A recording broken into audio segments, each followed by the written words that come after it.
ইসলাম তোর আব্বার, ইসলাম তোর বাবার নাকি বেটা? হ্যাঁ, ইসলাম তুমি আনছো নাকি? এজন্য এটা স্পষ্ট, এই বেয়াদব চূড়ান্ত বেয়াদব।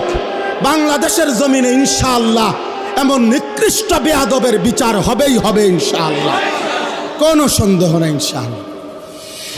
এই পর্যন্ত কেউ আপনার এই পৃথিবীতে, আমরা পড়ছি কিতাবে, ওলামায়ে কেরামের রক্ত বিষের মতো, বিষ যেমন মানুষকে শেষ করে দেয়, ওলামায়ে কেরামের রক্ত নিয়ে কেউ ছিনিমিনি খেললে, ওলামায়ে কেরামের ইজ্জত নিয়ে কেউ ছিনিমিনি খেললে, খোদার কসম, রব্বে কাবার কসম, আল্লাহ তাআলা ওই ব্যক্তি, ওই গোষ্ঠী, ওই দলকে বেইজ্জতি, লাঞ্ছিত, অপমানিত করেই করে, করেই করে, করেই করে। এজন্য 16 বৎসর যারা জুলুম করেছে, ওলামাদেরকে বেইজ্জতি করেছে, আজকে তারা নাই, মামুনুল হক এখনো বাংলার জমিনে বহাল আছেই আলহামদুলিল্লাহ।